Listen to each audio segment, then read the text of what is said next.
Estamos de volta com o nosso Ver Mais para fazer um alerta. Amanhã é o Dia Mundial de Luta contra a Raiva. Essa zoonose é causada por um vírus que infecta animais domésticos e também animais selvagens.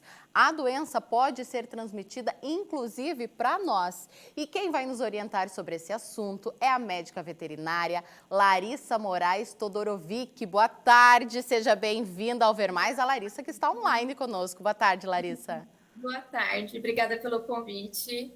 Obrigado você por aceitar essa entrevista. Larissa, para a gente começar esse bate-papo, como que a raiva pode ser transmitida?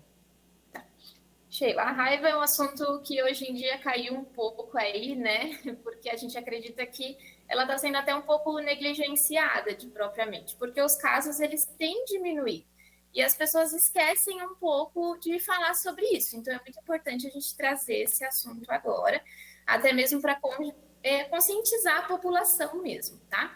A raiva ela é transmitida, então, ela é uma doença infecciosa ocasionada por um vírus. Ela é transmitida entre todos os nossos mamíferos, mas principalmente pelo morcego. Então, a gente tem que pensar que o morcego, quando ele está no âmbito rural, no âmbito urbano, ele muitas vezes ele se alimenta do sangue de outros pacientes. Então, ele morde esses outros pacientes, esses outros animais, para sugar de fato esse sangue e poder se alimentar. Esse vírus da doença da raiva, ele pode ser transmitido principalmente pela saliva. Então, a carga viral, o vírus, ele entra em contato com o sangue e infecta o paciente. Quando a gente pensa isso numa área urbana, né, o morcego que está infectado, ele está doente.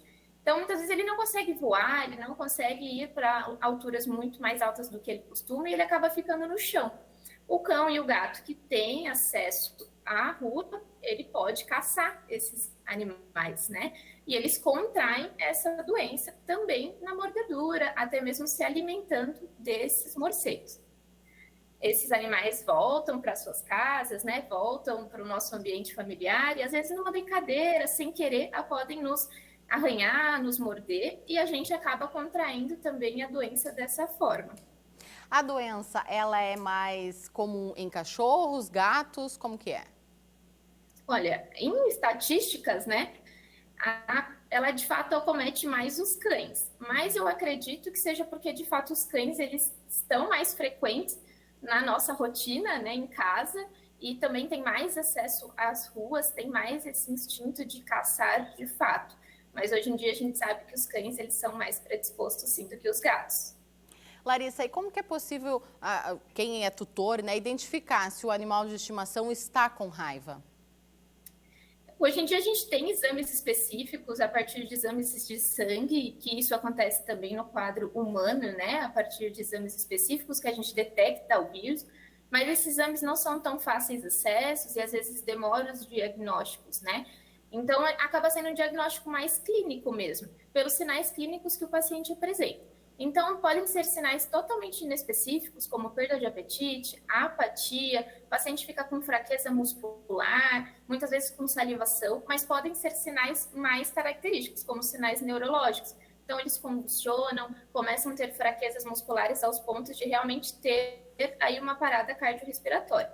O paciente, às vezes, vem a óbito muito rápido. Então, às vezes, esse diagnóstico fica para depois da morte, né? Mas é muito importante aí, caso o paciente tenha qualquer sintoma desse, tanto mesmo que seja inespecífico, procurar o médico veterinário de confiança.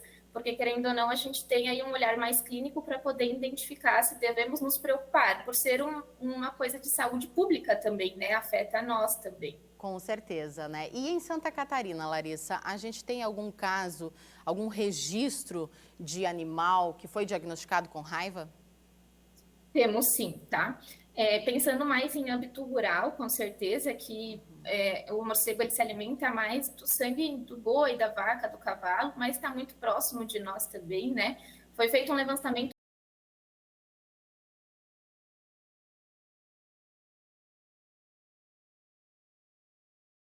e 17 foram confirmados num prazo de janeiro até julho, então extremamente recente.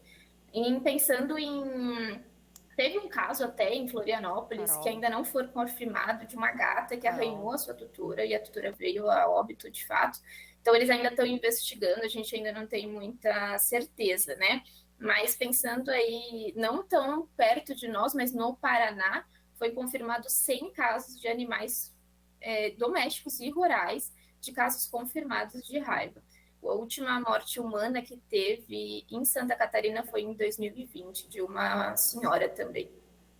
Agora, Larissa, tem meios de prevenir a raiva, né? Como que os tutores podem fazer? Hoje em dia, eu falo para todos os meus pacientes que a prevenção é o melhor caminho, né? Não só para a raiva, mas para todas as outras doenças. E isso inclui também a vacinação. Hoje em dia, a vacinação é o único método da gente prevenir, de fato, a doença da raiva.